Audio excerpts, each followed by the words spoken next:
Allah wa barakatuh.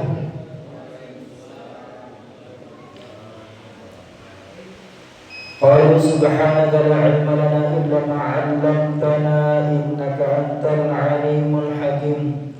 Rabbi shrah li sadri wa yassir li amri wahlul 'uqdatam min lisani yafqahu qawli.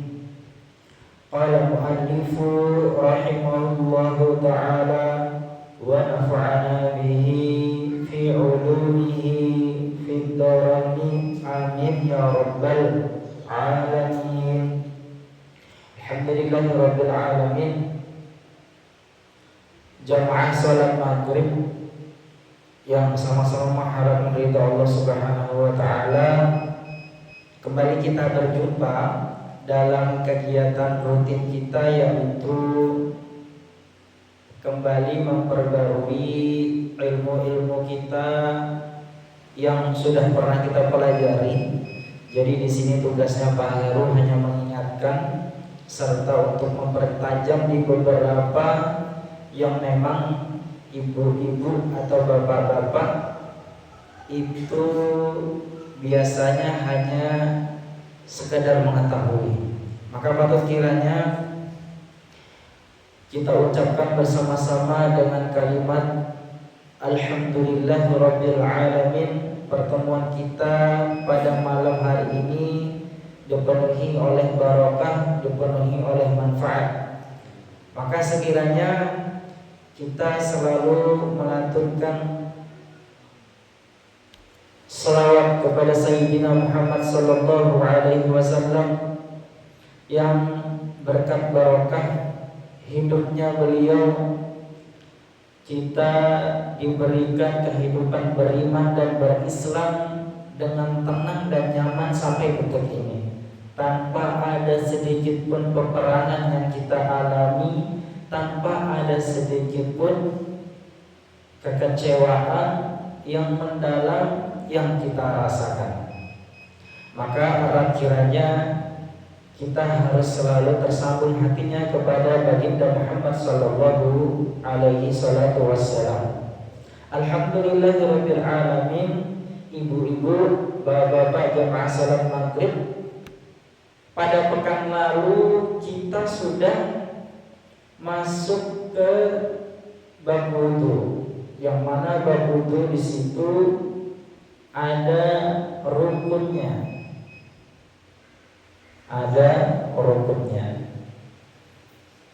Mulai dari membasuh muka, setelah itu membasuh tangan, setelah itu mengusap kepala, setelah itu membasuh kaki, dan setelah itu adalah tertib. Apa bedanya membasuh dan mengusap kemarin? Ada yang masih ingat Bapak? Apa?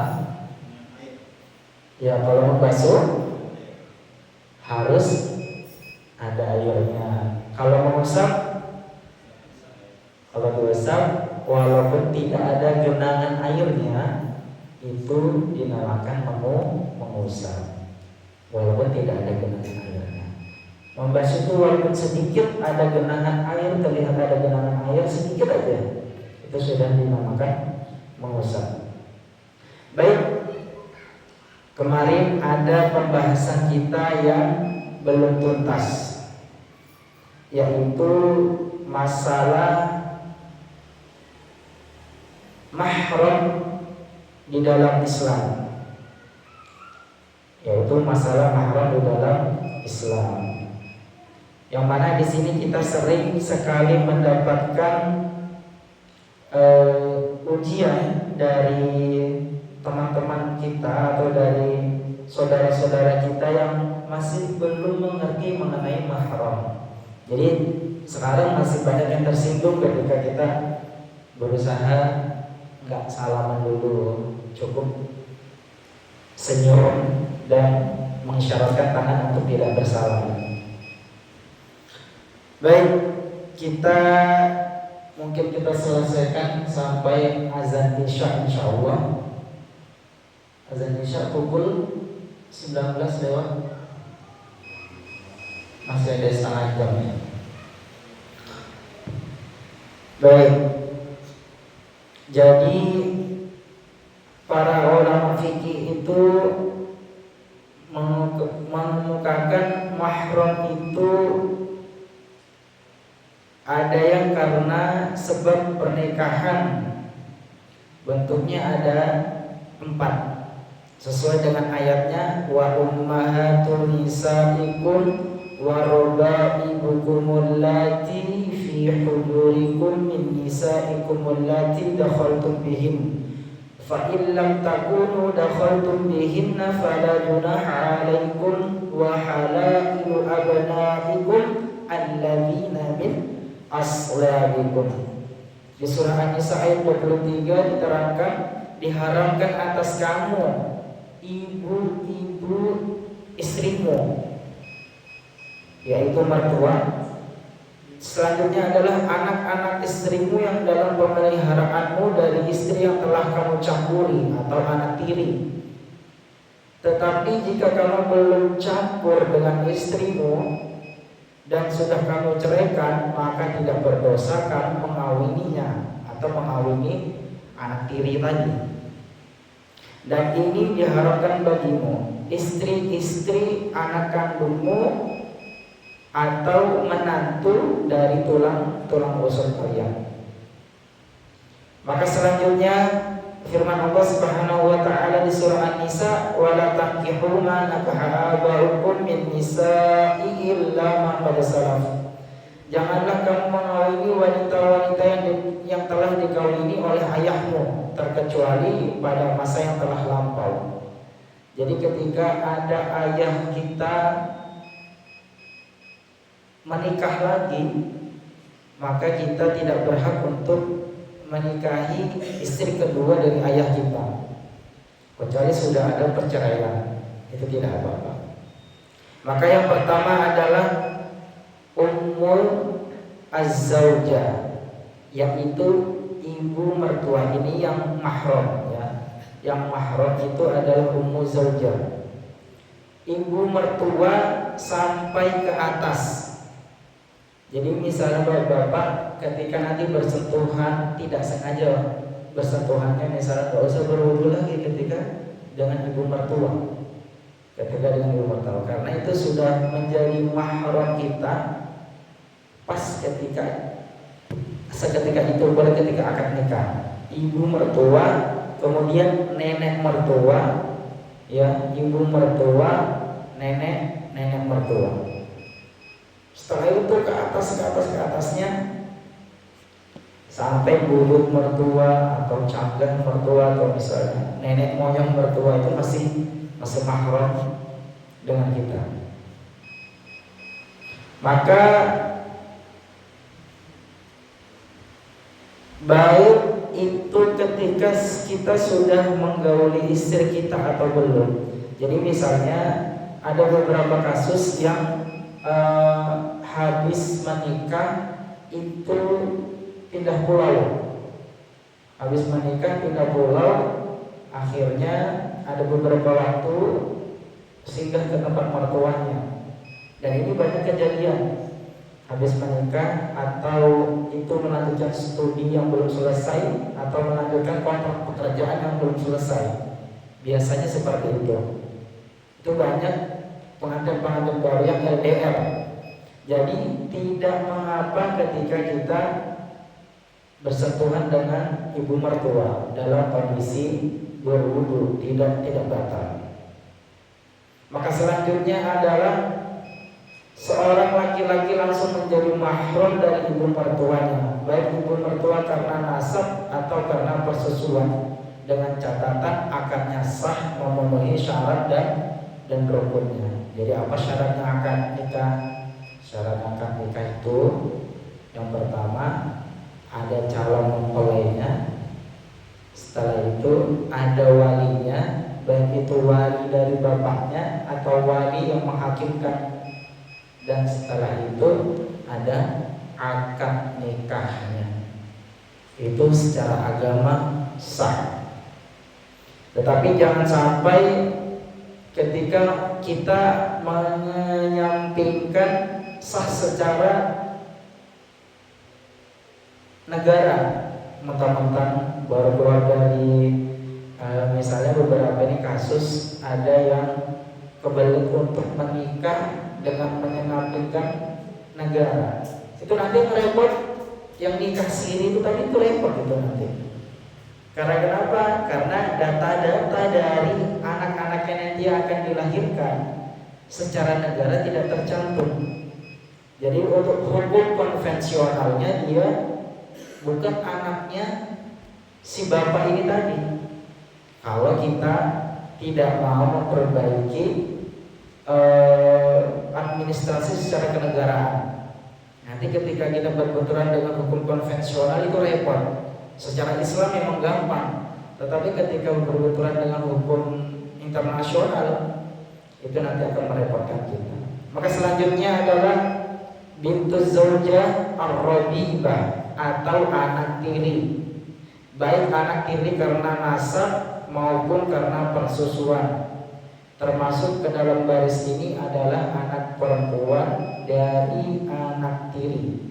Jadi bapak misalnya menikah lagi atau misalnya ia menikah lagi lalu mendapatkan, mohon maaf, seorang wanita yang membawa anak dari suami sebelumnya, maka seketika itu anak tirinya ini menjadi mahram kita. Jadi ada anggapan kecuali memang anak tiri itu menimbulkan fitnah. Misalnya apa anak tiri yang menimbulkan fitnah? Anak tiri menimbulkan fitnah misalnya walaupun kita berwudu dan maksudnya ini melalui pergaulan secara hukum fikih itu tidak mengapa bersentuhan kita, tapi menurut etika pergaulan di masyarakat, misalnya dalam tanda kutip si anak tiri itu sudah dewasa dan mohon maaf itu berkelakuan agak gimana ya, agak di luar batas norma, misalnya di luar batas norma kemasyarakatan yang kita yakini dan pahami, itu baiknya kita membatasi pergaulan dengan anak tiri yang seperti itu. Dibatasi saja pergaulannya, karena nanti takutnya menimbulkan fitnah. Maka selanjutnya anaknya anak tiri itu juga menjadi mahram, anaknya anak tiri. Dan selanjutnya adalah sampai ke bawahnya cucu tiri, cicit tiri misalnya, masih mahram. Maka selanjutnya adalah zaujatul ab, istri ayah atau ibu tiri. Jadi ibu tiri ini akan menjadi mahram. Selanjutnya adalah zaujatul ibn, istri dari anak atau menantu. Jadi kalau menantu kita itu bersentuhan dengan kita ketika kita habis berwudu dan itu tidak sengaja atau sengaja, misalnya kita berinteraksi untuk mengambilkan sesuatu, maka tidak batal. Maka dari uraian di atas, para ulama fikih berpendapat bahwa akad pernikahan yang sah langsung menetapkan status mahram kecuali beberapa yang akan disebutkan. Jadi para ulama fikih berpendapat bahwa akad yang sah menetapkan status mahram karena pernikahan kecuali anak dari istri atau anak tiri serta anak cucunya. Meski terus ke bawah, mereka tidak menjadi mahram kecuali setelah berhubungan badan dengan istri ini. Jadi ada perbedaan antara anak laki-laki dan perempuan. Jadi maksudnya di sini adalah ketika kita menikah lagi dan mempunyai anak tiri laki-laki, seketika itu juga, mohon maaf, anak tiri perempuan, seketika itu juga kita mohon maaf, perempuan itu bawa anak laki-laki, seketika itu juga dia menjadi mahram. Tapi kalau walaupun sebelum digauli, tapi ketika anak perempuan ibunya harus selesai digauli dulu, baru nanti menjadi mahram. Nah, ini hanya ijtihad ulama yang dijtihadkan oleh para ulama kita. Jadi sebenarnya hukum-hukum yang seperti ini adalah hukum-hukum fikih, itu adalah pagar terluar dari kehidupan kita. Jadi jangan sampai pagarnya itu dipersempit. Ada pendapat ini, ada ijtihad ini, ada ijtihad itu. Ayo kita saring yang mana yang maslahat buat hidup kita, silakan dipakai. Toh para ulama sendiri mengambilnya dengan tidak serampangan. Maka selanjutnya adalah ada yang namanya mahram karena pernikahan. Para ulama fikih mengemukakan mahram karena sebab pernikahan itu ada 4. Ya, mohon maaf. Jadi tadi ada 4. Selanjutnya adalah dalam fikih Al-Manhaji Dr. Mustafa Al-Khin membagi perempuan yang haram dinikah atau mahram menjadi 2. Ada yang mu'abbad, ada yang mu'abbad. Yang dimaksud dengan mahram mu'abbad ini mahramnya sudah permanen. Mau di bagaimanapun itu tetap mahram kita. Adapun itu adalah yang pertama adalah 1, ibu itu mahram kita. Ibunya ibu, itu nenek. Setelah itu ibunya ayah, nenek dari ayah. Setelah itu ibunya nenek, hingga terus ke atas. Yang kedua adalah anak perempuan. Setelah itu anak perempuan dari anak laki-laki atau cucu. Setelah itu anak perempuan dari anak perempuan, yaitu cucu perempuan, dan anak perempuan dari cucu, yaitu cicit, hingga ke bawah. Yang ketiga adalah saudara perempuan, baik seayah, seibu, maupun seibu saja atau seayah saja atau seayah seibu. Jadi Mbah Heru itu punya saudara 2 perempuan yang keseluruhannya adalah anak dari pernikahannya ibunya Mbah Heru yang sekarang. Jadi Mbah Heru masih ada hubungan mahram dengan adik-adiknya Mbah Heru yang perempuan. Boleh seperti itu. Selanjutnya adalah anak perempuan dari saudara laki-laki, yaitu keponakan. Keponakan itu masih mahram. Baik saudara seayah seibu, seayah atau seibu. Aturannya sama dengan di atas. Terus anak perempuan dari saudara perempuan,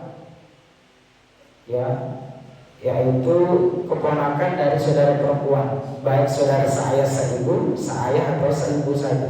Selanjutnya adalah 6 saudara perempuan ayah bibi. Bibi ini termasuk mahram. Bibinya ayah, bibinya kakek, hingga terus ke samping. Selanjutnya adalah saudara perempuan atau bibi dari ibu sampai ke sampingnya.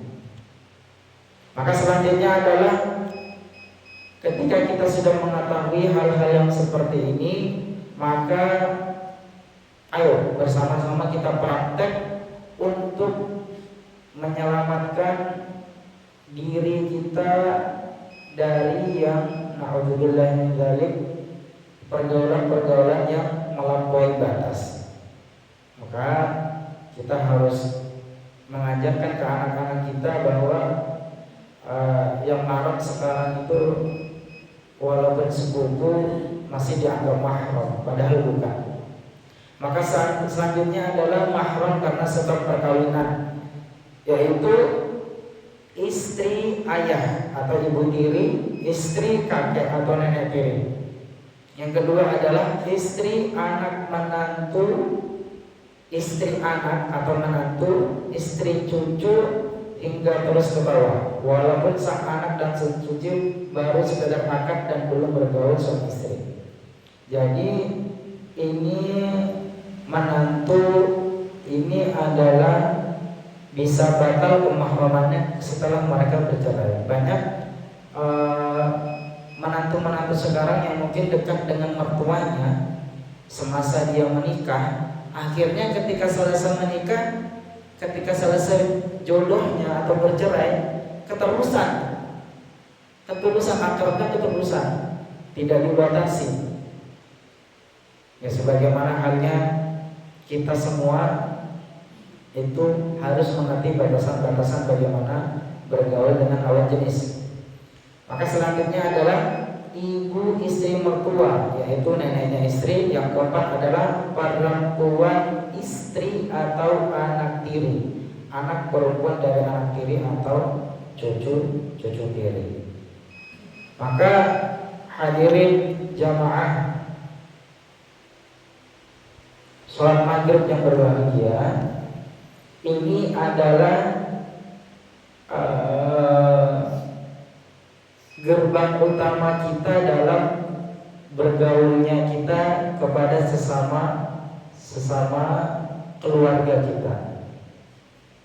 Jadi sekali lagi, ayo mari kita sudah mulai membatasi dengan tidak bersaliman, dengan tidak menyentuh dengan sengaja, atau dengan menghindari persentuhan dengan yang tidak sengaja, atau menampakkan gestur tubuh ketika bersentuhan, maaf gitu. Itu kan adalah etika-etika standar kita yang di dalam Islam ini yang sedikit terlupakan karena memang kita tergerus oleh pergaulan-pergaulan di luar sana yang lama-lama itu sedikit demi sedikit memakan kebiasaan-kebiasaan kita di dalam Islam dengan tidak terasa. Maka selanjutnya ketika sudah ada keterangan yang seperti ini, apakah ada yang mau ditanyakan? Ada kasus tertentu misalnya, Pak Heru bagaimana yang viral gimana? Yang salaman pakai kaos tangan, sarung tangan gitu, atau ada yang bertugas untuk meruqyah, itu bagaimana? Selama itu tidak bersentuhan langsung dan kondisinya ramai, tidak berkholwat itu berduaan, itu dibolehkan. Tujuannya ada tujuan pengobatan, misalnya bapaknya Danis misalnya punya skill pengobatan yang mohon maaf mengharuskan menyentuh tubuh dari seorang pasien misalnya, mau tidak mau harus itu ya, jadi otomatis pakai sarung tangan atau pakai sesuatu yang bisa menghalanginya, atau pakai lantaran apapun yang penting kita tidak menyentuh secara langsung dan di tempat ramai, dan itu harus di tempat ramai. Nah, bagaimana ketika kejadian-kejadian beberapa misalnya ada yang kita sebut kiai, ada yang kita sebut dengan Gus misalnya, berkaitan dengan hal-hal itu, kalau itu sudah di luar pemahaman kita. Jadi mungkin beliau mempunyai dasar-dasar yang lain, tetapi intinya itu tidak berkholwat. Kalau sudah berkholwat, sudah itu masuk dalam sabda Rasulullah SAW yang lebih baik kita menggenggam bara api daripada memegang sedikit dari badan yang lain mahramnya kita. Maka untuk ikhtiar yang seperti itu sebenarnya para ulama itu apalagi sampai direkam, itu sebenarnya tidak apa-apa, apalagi sampai direkam. Karena kalau direkam kan kita punya bukti, oh ada Ustaz A jam sekian ada rekamannya sedang bersaliman dengan menggunakan sarung tangan misalnya, atau ada Ustaz A sedang meruqyah ada rekamannya, itu malah dibolehkan ketika situasinya ramai dan direkam, ada buktinya bahwa dia tidak ngapa-ngapain. Maka ibu-ibu jamaah sholat maghrib yang sama-sama harapan ridha Allah Subhanahu wa Ta'ala, juga kita sama-sama menyikapi bahwasanya hukum Allah dan hukum Rasul itu sebenarnya sangat sayang sekali sama kita. Karena kenapa? Coba dibayangkan, banyak hikmah di baliknya. Coba dibayangkan, hukum rajam, kita melempar batu orang yang berzina, itu saksinya harus 4 laki-laki semua.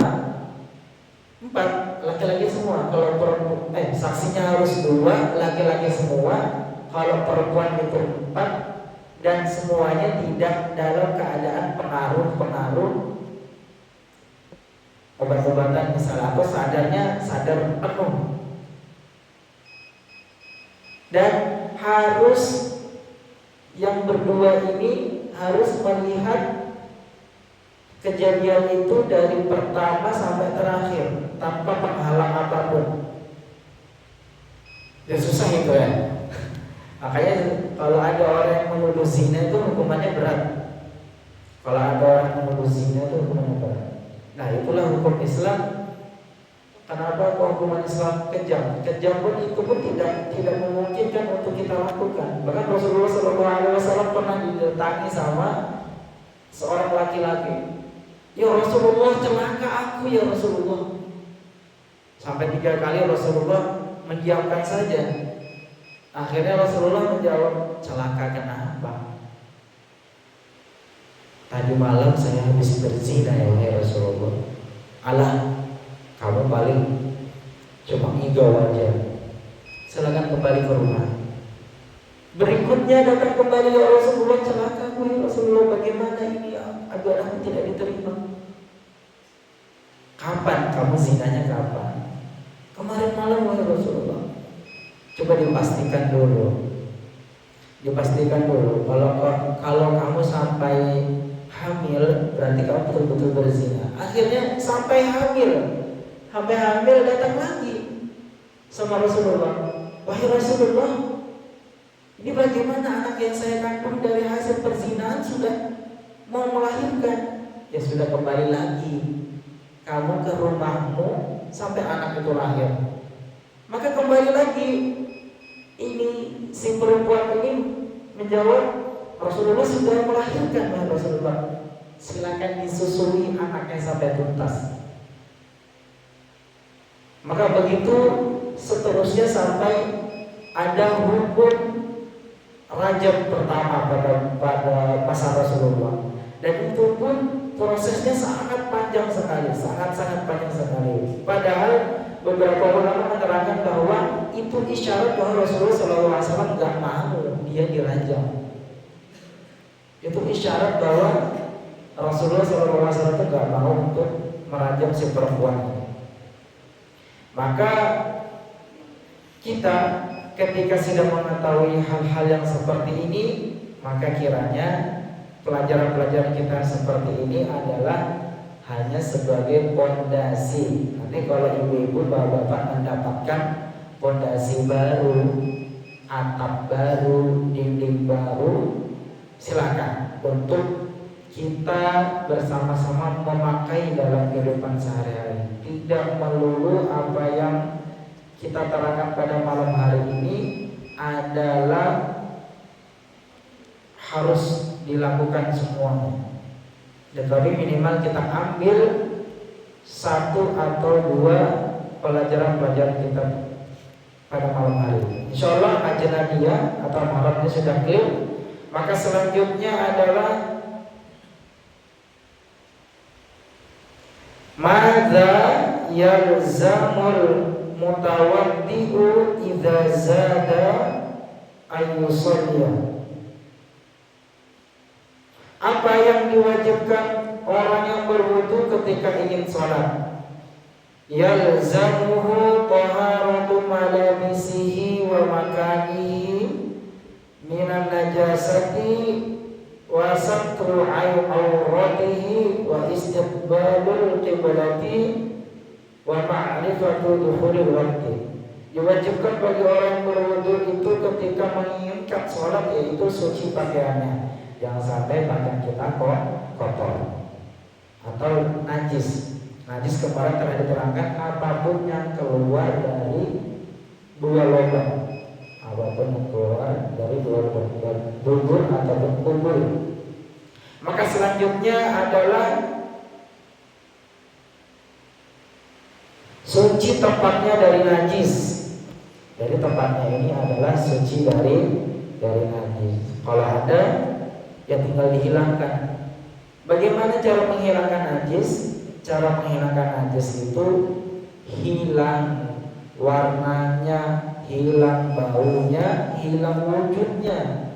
Jadi misalnya di lantai, jangan disiram. Ya sudah, kita hilangkan dulu. Kita hilangkan, jangan dilempar-lemparkan ini, namanya meratakan najis, kita menghilangkan najis. Dihilangkan pakai tisu, dibuang. Setelah itu biasanya dilap 3 kali. Lapnya itu ada yang panjang, dilap 1, memakai yang bawah lagi 2, terus memakai yang tengah 3. Selesai. Ikhtiarnya itu minimalnya seperti itu. Terus Pak Heru kalau najisnya sudah tidak kelihatan, gimana? Sudah nggak kelihatan, nggak apa, tinggal disiram aja. Itu sudah nggak najis, bisa digunakan sholat. Maka selanjutnya adalah menutup aurat.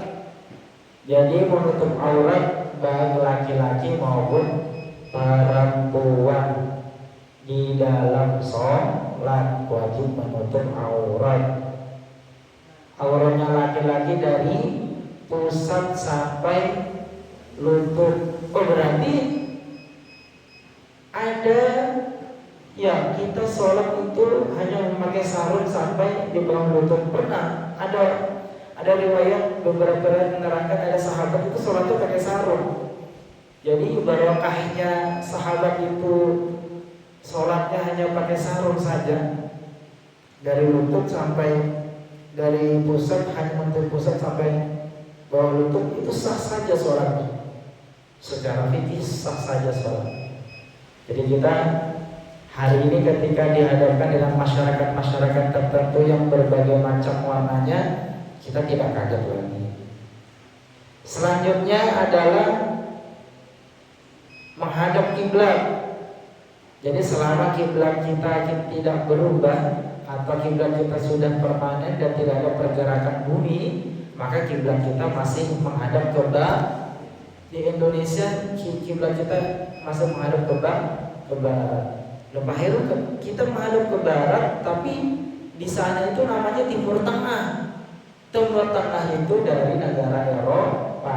Jadi ada Asia Selatan, ada Asia Barat. Maksudnya itu sebelah barat dari negara-negara Eropa. Ada Timur Tengah, timur tapi di tengah. Makanya negara-negara Timur Tengah itu adalah negara-negara Arab. Nah, kita menghadapnya ke barat karena kita di bawahnya Mekah, maka kita berarti paling ujung timur. Nah, di bawahnya kita itu apa? Benua Australia. Seperti itu Bapak Ibu semuanya. Jadi tinggal, kalau sekarang gampang, buka HP, buka aplikasi kiblat, bisa tertutup semua kiblatnya. Maka setelah itu adalah mengetahui waktu masuknya sholat. Jadi waktu sholat harus diketahui, tidak boleh mengira-ngirakan. Oh, kira-kira sudah azan belum ini? Misalnya mati lampu. Jadi harus betul-betul tahu. Kalau sekarang sudah ada patokan jamnya. Terus misalnya bagaimana baru kalau sudah azan di luar tapi di sini belum azan, sementara saya pengen sholat di rumah. Nggak apa-apa, sholat aja. Azannya kita di sini adalah sunnah, ya sunnah. Melakukan sholat misalnya karena ada kegiatan tertentu kita lakukan di awal waktu, itu adalah wajib. Jadi nggak apa-apa langsung sholat walaupun di sini belum azan. Tapi di luar kita sudah mendengarkan azan. Itu yang dimaksud dengan mengetahui waktu. Banyak macamnya. Lihat jam bisa, atau di chatting misalnya, atau di telepon misalnya. Maka selanjutnya, man najasatu fahiya ad-damu wal qayhu wal qay'u wal khamru wal kalbu wal khinziru wal bawlu wal wabiqu wal rayfu. Apa saja termasuk najis, yaitu darah. Darah tapi kalau sedikit tidak najis. Kalau sedikit tidak najis namanya dima'fur. Ada lagi yang najis, mana? Yaitu darah yang sudah lama dia menjadi nah atau bahasa Jawanya borong atau muntah. Jadi muntah itu najis. Atau liur yang kita tidur tidak pakai bantal, yang keluar itu sama dengan hukumnya sama dengan muntah. Khamar, minum-minuman keras, apapun itu jenisnya, mau dia oplosan, ya, mau dia dari fermentasi buah-buahan, beberapa buah-buahan, atau campuran dari kimia-kimia, najis. Terus setelah itu adalah anjing. Anjing adalah najis. Mau dia jejak kakinya, mau dia liurnya. Nah terus gimana yang muslim memelihara anjing? Itu kan anjing hanya najis, bukan kita wajib untuk membunuhnya, bukan. Ya kecuali ada indikasi rabies, ini harus dibunuh. Jadi sekarang tuh beberapa ada yang, mohon maaf, saudara-saudara kita tuh makan daging anjing tapi kurang masak, atau mungkin terburu-buru atau keterbatasan informasi, kurang masak. Akhirnya itu, nauzubillah, kalau ibu bapak semuanya melihat videonya orang rabies, takut air. Setelah itu halusinasi yang berlebihan, takut sama udara, takut sama cahaya. Alhamdulillah. Selanjutnya adalah babi. Babi ini binatang-binatang ini, anjing maupun babi. Misalnya babi kawin sama kuda, ada anaknya, itu najis juga. Atau babi kawin sama kanguru, ada anaknya. Kayak apa? Dari seketawa-ketawa. Kayak apa? Itu najis juga. Ya, najis juga. Setelah itu adalah air kencing. Jadi air kencing mau sedikit, mau sedikit betul, sedikit banget, tetap itu adalah najis. Kotoran manusia najis, kotoran hewan najis. Terus bagaimana? Yang jelas kotoran hewannya ini terlihat ya, misalnya apa yang kotoran hewan yang kecil itu ya? Iya, cicak. Cicak kalau kering itu nggak najis. Tapi kalau masih basah, kita harus membersihkan dulu. Baru jatuh basah, ada cicak nih, dibersihkan pakai air. Tapi kalau kering, jatuh dari atas kering, lanjutin aja sholatnya. Tapi kalau darurat, tidak ada air, kita mau cicaknya masih basah, cukup refleks dilepaskan saja agar tidak kemana-mana najisnya, melanjutkan sholat saja. Tapi alhamdulillah di Indonesia ini air berlimpah. Semiskin-miskinnya komplek kita ini dengan air, masih ada sumber bor. Nggak adanya kita PDAM, masih ada apa namanya, air tandon misalnya, bisa dibeli. Sudah azan? Berapa menit? 1 menit. Baik, alhamdulillahirabbil alamin. Kita batasi sampai najis ya. Pekan depan kita akan membahas tentang aurat. Alhamdulillah ya. Boleh. Masalah sholat?